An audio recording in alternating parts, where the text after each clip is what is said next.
Fala, tudo bom? Eu sou o Pedro, conhecido como Pedrinho Castela. Sou carioca, tá? Nascido e criado no município do Rio de Janeiro, mais precisamente lá no Rio Comprido, no Morro do São Carlos. Com o tempo, minha família se mudou para Pedra de Guaratiba. E lá eu comecei a praticar capoeira, comecei a fazer aulas de capoeira bem pequenininho, tá? E aulas de dança em projetos sociais, como o MEL e na própria Fundação Xuxa Meneghel. Aprendi um pouco de street dance na época, dancei a famosa lambe aeróbica, fiz aulas de jazz e mais tarde procurei o balé para entender mais sobre posturas de dança. E na capoeira já me aprofundei mais, tá? E fui em busca de aprender floreios, que são aquelas manobras mais complexas, que têm explicações mais específicas e funções também dentro da capoeira.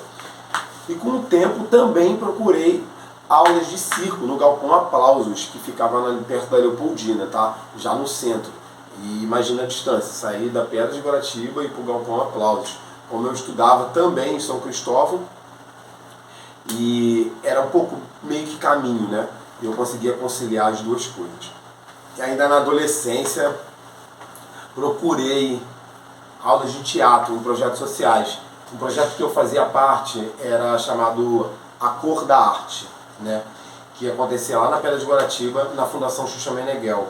E a gente sempre preparava, né? Que a gente tinha o nosso instrutor, professor, né? O Fred Barcelos, e ele sempre preparava um fechamento da oficina, que eram apresentações. E também no mesmo projeto, A Cor da Arte, eu fazia aula de dança, de street dance, isso já na adolescência, né? E acontecia a mesma coisa, no final de projeto a gente preparava apresentações. E às vezes nós levávamos para as escolas ao redor da pedra, né, na Zona Oeste. Ia para Bangu, Campo Grande, ia se apresentando. E não parava, né, porque tem uma escola, Débora Mendes de Moraes, que também tinha um projeto de canto e música, aulas de música e canto, né?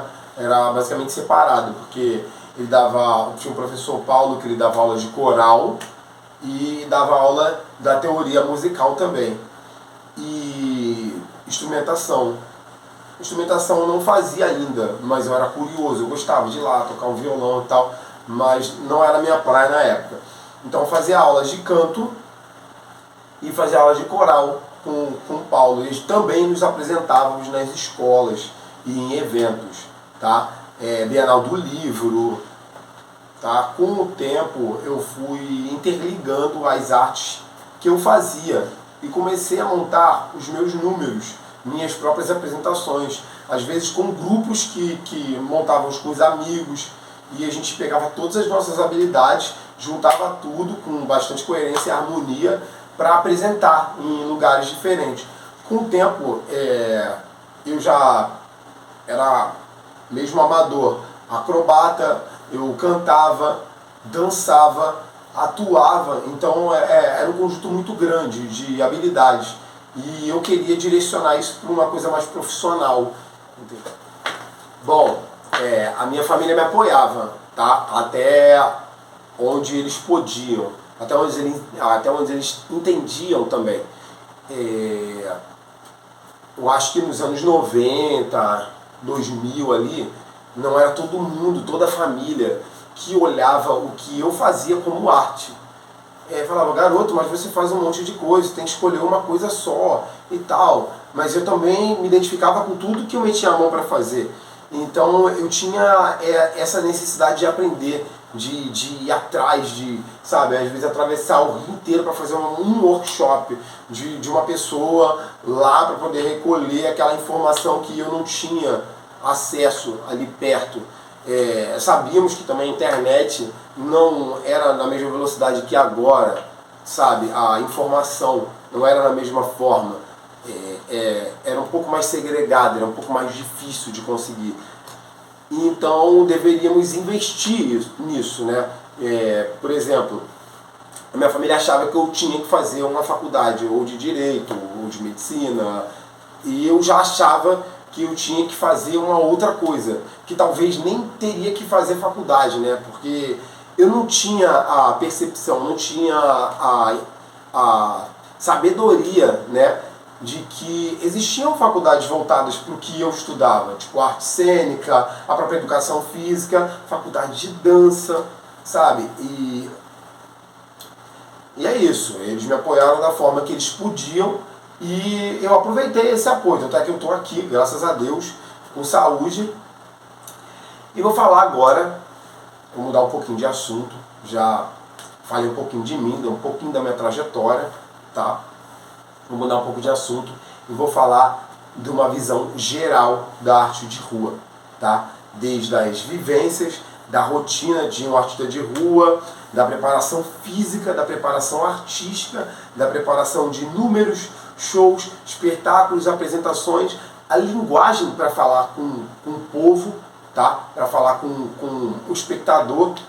Às vezes a pessoa não é da mesma cultura que você, às vezes ela não está ali para te ver, às vezes ela está passando, até porque o palco do artista de rua é na mesma altura que o público. Então o que a gente faz para cativar? O que a gente faz para trazer esse público para a gente? O que a gente faz para chamar a atenção? É gritando? É com música?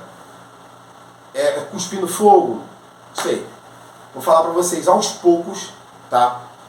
Do que eu entendo de arte de rua, do que eu vivi e principalmente das dificuldades, das mazelas que o artista de rua passa, do tempo que ele leva para poder desenvolver as habilidades, sabe, as características que ele precisa para estar montando uma grande apresentação, um grande espetáculo, porque psicologicamente falando, né, você estando num palco, as pessoas estão indo para te ver. Agora, quando você está na mesma altura que as pessoas, elas não estão ali para isso. Elas estão passando, não está indo pegar um ônibus, não está indo trabalhar, não está voltando do trabalho, ou está indo estudar, sabe? Ou simplesmente está passando, está indo comprar um pão. O que você faz para poder prender essa pessoa para te ver, sabe? Não é só pelo dinheiro. A arte, ela vai muito além, sabe? Ela quer alcançar, ela quer fazer você refletir, ela quer alcançar o seu coração, a sua alma. Então não tem limite, é para todo mundo. E como é que a gente faz as pessoas perceberem que é para ela, que é para você, que é para mim, sabe? Aquilo que você está apresentando. O que torna único viver aquele momento, experienciar aquilo ali, tá? Então eu vou contar para vocês. Vou começar falando das vivências, tá? Dos artistas de rua. Tem inúmeros tipos de trabalhos de rua, tá? Desde trem, metrô, ônibus, praças públicas, centros e polos turísticos, centros comerciais, geralmente onde tem um fluxo muito grande de pessoas e horários difusos, né? de um local para outro, e públicos-alvos. Mas geralmente o artista de rua ele leva o seu trabalho para onde tem o maior fluxo de pessoas, tá? E nesses horários específicos para cada local, tá? Também dá para trabalhar dentro de barca. Vou falar um pouquinho de fazer arte no trem, tá? No trem o que acontece? Você tem que entender como é que funcionam os ramais, né? As linhas, os itinerários. Saber que tem uma política artística dentro de cada ramal. Tem um conjunto de artistas que atuam de Santa Cruz a Deodoro, tá? E de Deodoro a Central. Tem um conjunto de artistas que vão atuar, tá? No Gramacho, no ramal do Gramacho. Vão ter artistas que vão atuar no ramal do Belford Roxo. E vão ter outros que vão atuar no Japeri, tanto no Parador quanto no Expresso. Então tem vários conjuntos de artistas que fazem uma fila, eles se organizam para isso acontecer, tá? Organizadamente.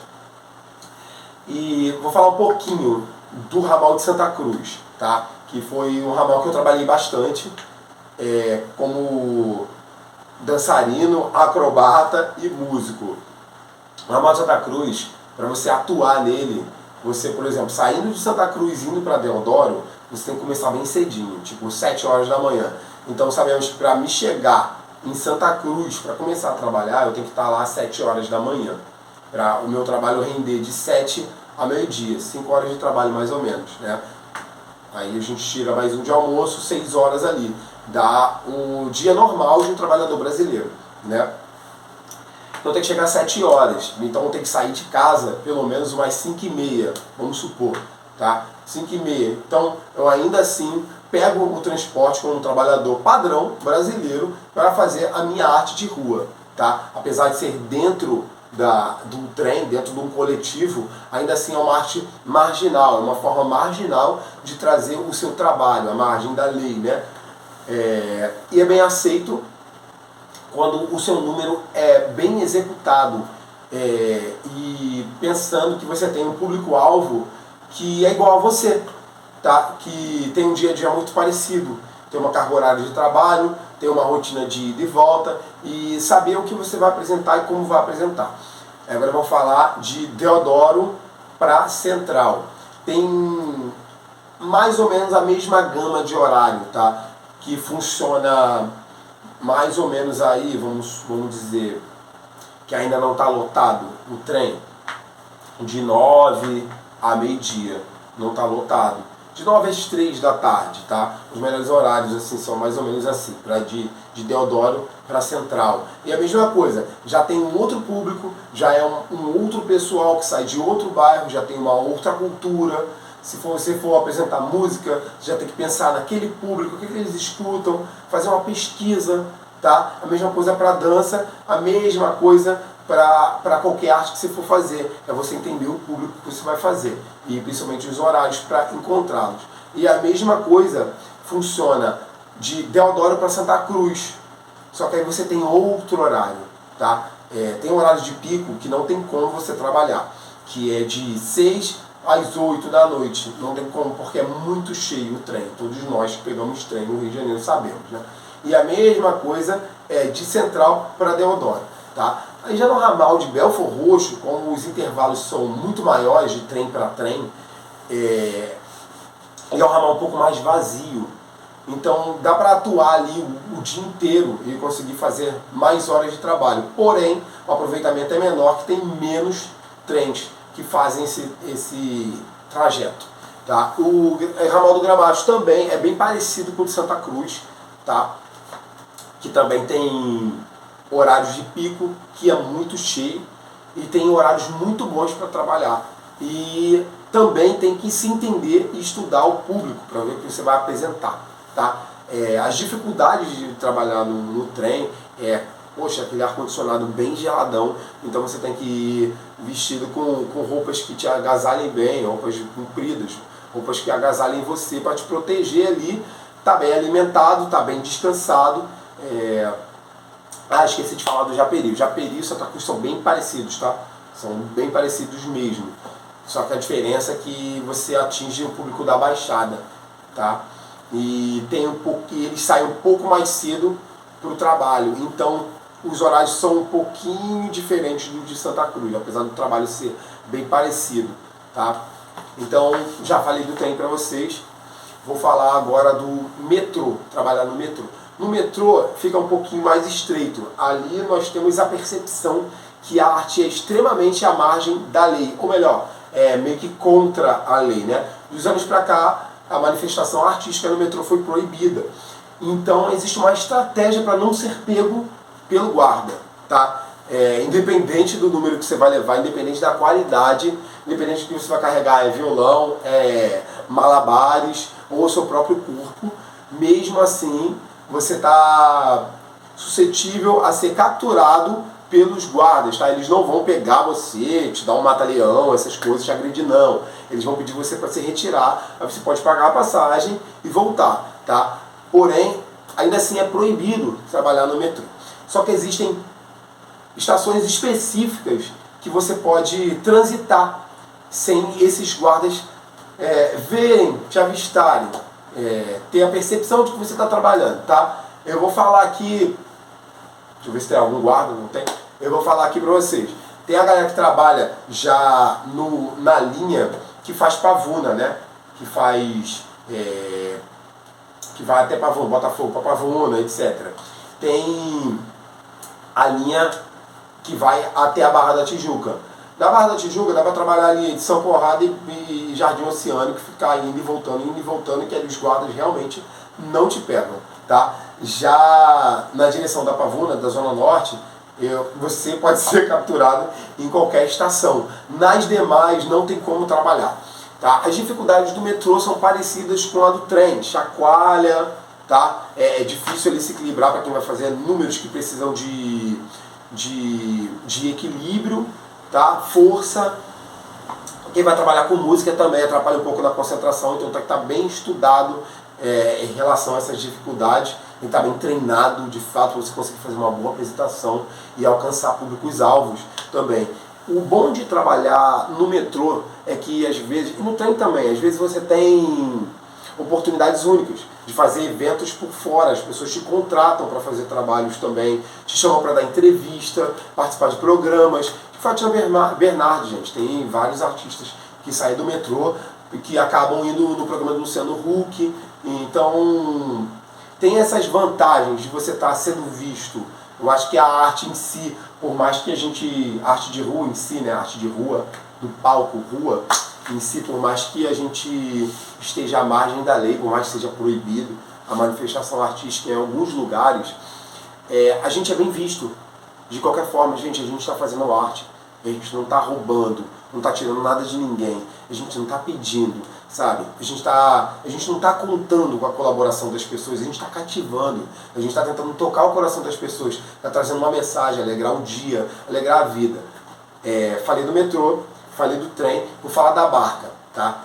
Na barca é meio que liberado, ainda é à margem, mas é meio que liberado. Por que eu digo à margem? Porque não pode usar aparelhos eletrônicos. Você não pode levar uma caixa de som para fazer arte na barca. Mas você pode levar o pandeiro, você pode levar uma flauta, você pode levar o seu corpo, tá? Você pode fazer qualquer número, desde que você não leve aparelhos eletrônicos ou acessórios que põem a integridade física das pessoas ao redor em risco. Tá? O que eu falo com isso? Faca, não pode fazer malabares com faca, você não pode cuspir fogo, tá? Bastão de metal, aquela coisa toda, todos os números mais complexos que precisam ser autorizados pelo corpo de bombeiro, tá? Em determinados teatros, ou melhor, todos, né? Precisa de alvará, não pode levar para dentro da barca. Mas você pode sim levar o seu logó, levar o seu corpo, levar o seu número. E eu recomendo que esteja bem treinado, porque a gente sabe, né, que a barca é um barcão. Então, aí a barca também é uma forma de fazer arte de rua. Agora eu vou falar para vocês como em outros lugares. Praça, pontos turísticos, tá? Praça, geralmente, tem um público-alvo muito misto. Você tem desde crianças a idosos, todo tipo de pessoa. E é muito interessante você levar arte de rua para praças bem movimentadas, praças famosas, né? Praças bem frequentadas. Até porque você muda também a atmosfera do lugar, você traz um brilho, você traz algo novo para a rua, você traz arte, né? Qualquer forma de manifestação artística, eu acho que é divino. Eu acho que todo mundo merece experienciar, ver, assistir, sabe? Então, a praça é acolhedor, tá? Fazer arte de rua em praças é acolhedor, desde que você também se levar o seu aparelho eletrônico e não ultrapasse o limite permitido por lei do volume, tá bom? Para você também não perturbar a paz. Eu acho que tem limite para tudo que a gente faz, tá? Para você não acabar fazendo mal, acabar trazendo desconforto para as pessoas que estão ali na praça querendo curtir, às vezes, só um marasmo, um descanso de almoço e etc. Agora eu vou falar para vocês de pontos turísticos. São os maiores alvos dos artistas de rua, tá? Por quê? Quando você viaja para outro lugar, você quer ver a cultura daquele lugar, né? Mesmo sem querer ir para isso, mesmo você indo trabalhar, indo de lua de mel, você vai ficar muito feliz se você experienciar algo novo, algo inusitado, algo cultural daquele local. Então, é muito comum você estar passando em Copacabana e ter um grupo de capoeira fazendo uma linda apresentação. Também é muito comum você estar passando no Pelourinho e estar vendo um pessoal fazendo uma arte de rua, sabe? Um olodum, uma própria capoeira, uma dança, um afoxé e assim por diante. Na Lapa também você tem o pessoal que toca um samba ali na rua, que é arte de rua, uma roda de samba no meio da rua, arte de rua também. E geralmente o público-alvo é todo mundo. Mas por que os pontos turísticos? Os pontos turísticos, as pessoas conseguem um arrecadamento maior, tá, de dinheiro, que é isso que rentabiliza e financia o sonho do artista, tá? Que vai preparar ele para outros números, vai comprar figurino, sabe? Vai alimentar, vai pagar o aluguel, etc. Ou custear a vida do artista, tá? Agora que eu já falei para vocês onde se faz as artes, eu vou falar um pouco de como se faz, como se prepara, como é que eu chego, como é que eu consigo dizer que o meu número está bom o suficiente para me começar a cativar e trazer as pessoas para assistir. Falar um pouco do que eu vivi quanto arte de rua. Vou falar uma parada mais recente, uma coisa mais recente. Tá? Eu trabalhei nas ruas de Búzios, tá? Na armação de Búzios, aqui no Rio de Janeiro, no estado, na região dos Lagos.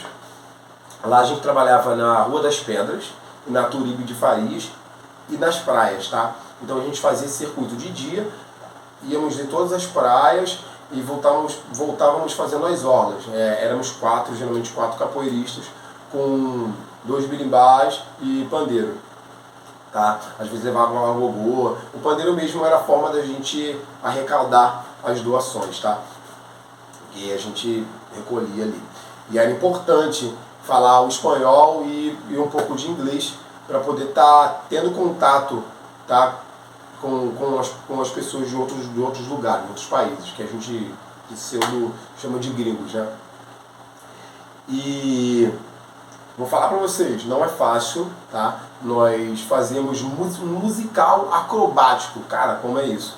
É um show de capoeira. É basicamente isso que você está imaginando. É uma capoeira acrobática e ao mesmo tempo ali tem pessoas tocando berimbau, cantando e tocando pandeiro, tipo, ensaiado, tá? Tudo muito ensaiado e muitas acrobacias na areia da praia, naquela areia fofa ali.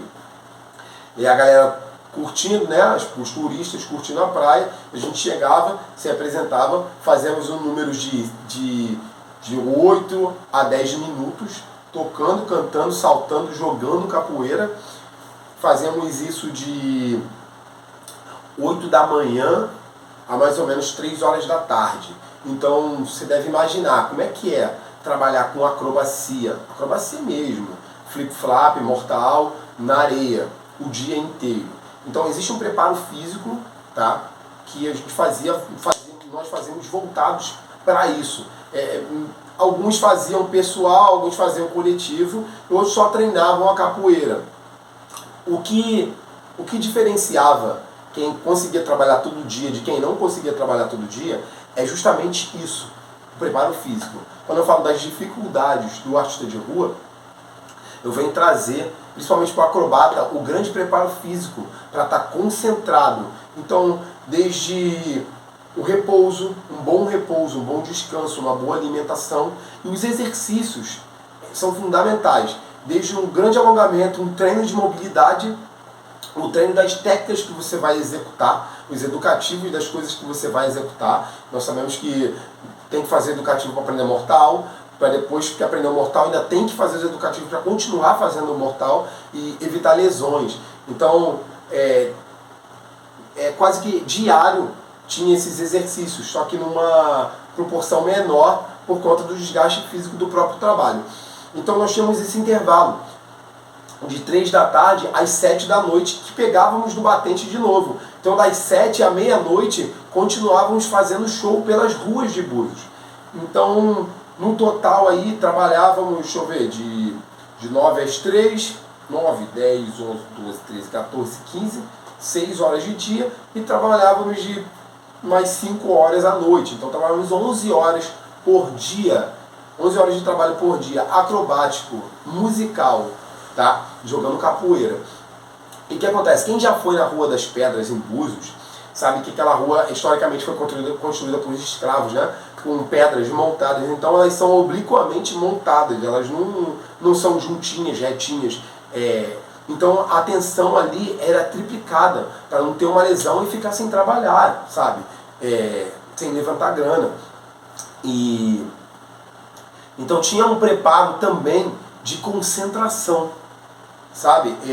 Um artista ajudando o outro também, e alertando e cuidando para que outras pessoas não passassem no meio do show. Então tem toda uma tensão e uma atenção para fazer show de rua, principalmente com circo, dança, capoeira, acrobacia no geral, tá? Então eu recomendo, eu quero trabalhar, fulano de tal, quer trabalhar com circo na rua, com arte circense.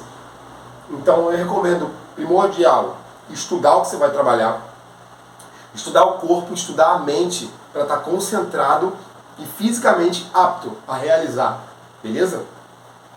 E tínhamos acidente, claro que tínhamos acidente. Às vezes era uma torção, às vezes é um dedo que batia numa pedra, fazendo uma acrobacia mais complexa. Mas nenhuma vez batíamos nas pessoas, nos espectadores, graças a Deus.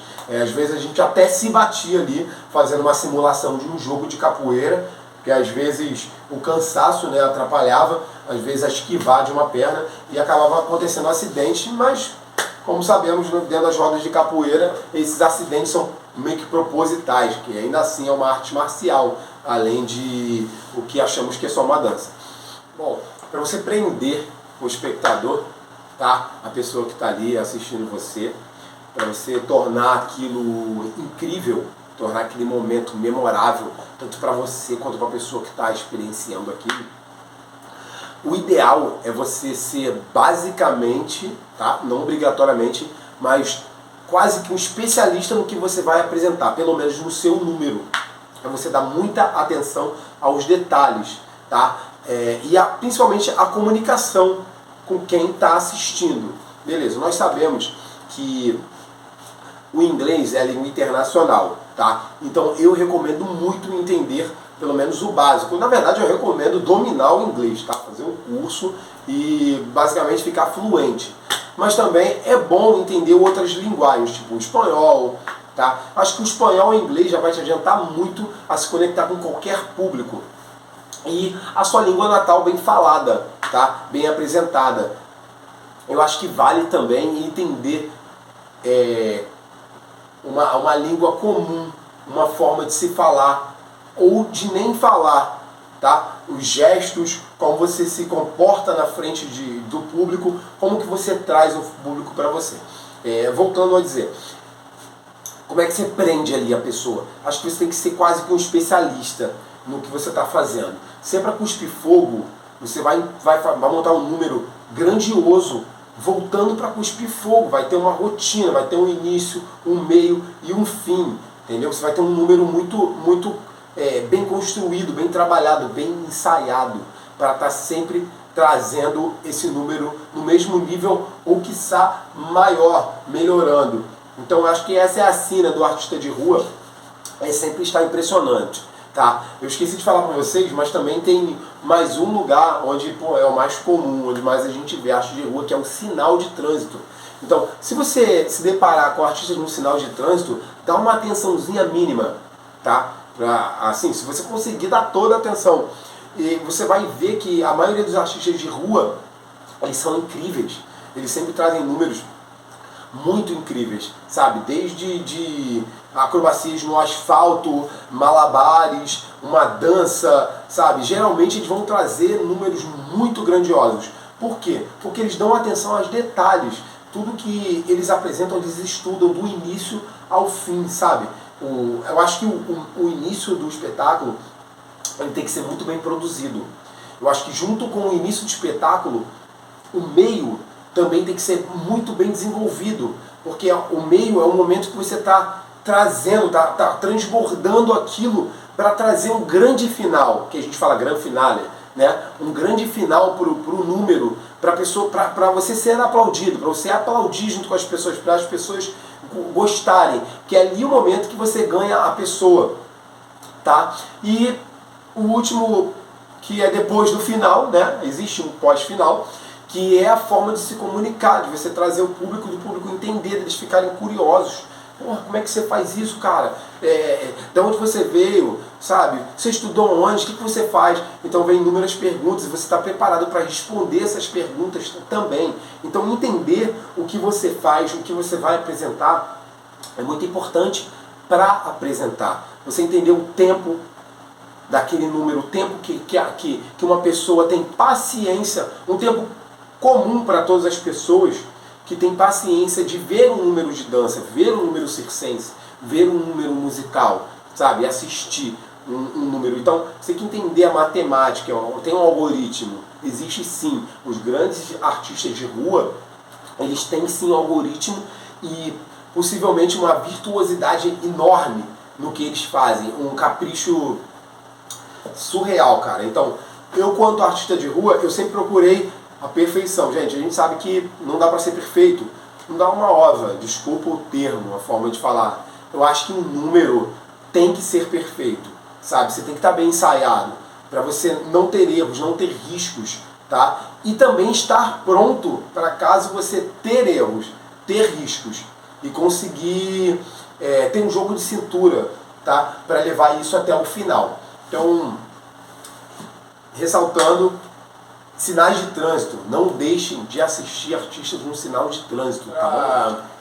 A grande dificuldade do artista de rua são os períodos, né? São as temporadas. Eu acho que no verão, aqui no Rio, em cidades turísticas, pontos turísticos, é bem cheio, né? Então é muito bom trabalhar nessa época. Mas a gente também tem outros momentos, né? Tem outros momentos, tem as temporadas baixas. O que acontece com as temporadas baixas? Em lugares específicos, tá? Que aí, onde a gente volta, sinais de trânsito, os próprios coletivos, o teu público-alvo muda, a tua apresentação muda, o tempo. Então, essa é uma grande dificuldade do artista de rua, tá? E outra também é que a gente não tem uma meta, a gente não sabe, você não sabe quanto você vai fazer de grana no dia, tá? Você pode criar uma meta não baseada no tempo de trabalho, mas sim de arrecadamento, de arrecadações, né? Ou até mesmo no tempo de trabalho e assim, coerentemente com a temporada que você tá, criar a expectativa e ir atrás dessa expectativa, tá? E outra dificuldade, que na verdade não é nenhuma dificuldade, na verdade é uma recomendação, é se reinventar. Eu acho que é sempre bom estar se reinventando, que acaba às vezes tornando uma dificuldade, tá? Porque às vezes a gente cai numa zona de conforto porque o número tá bom e tá rendendo, mas eu acho que é muito bom a gente estar sempre se reinventando, buscando novas habilidades, sabe? Aprendendo, por exemplo, você que faz aparelhos no circo, né? Que faz escada, mastro, malabares, eu acho que é legal também dominar outros campos. Eu sou uma pessoa tímida, às vezes você é um artista incrível, mas você é tímido, então cria um personagem, tem essa dificuldade às vezes, que você é introspectivo, né? Então é legal você criar também um personagem para criar essa barreira, falar com as pessoas, sabe? E tem mais dificuldades, tem a questão de saúde, tá? Então por isso que eu falo que é muito importante você manter uma boa alimentação, um bom repouso, tá? Para estar conseguindo dar continuidade no seu trabalho, tá? Sempre trabalhando. E uma das dificuldades é que o artista de rua não tem amparo jurídico, tá? Ele não tem... como é que eu posso dizer? Não tem INSS. Você é o seu INSS, sabe? É você que é o responsável por tá financiando tudo na tua vida. Então, é ideal que você se cuide. A ideia é que você tenha um número bom, números bons, e você tenha o seu próprio respaldo para estar continuando trabalhando, sabe?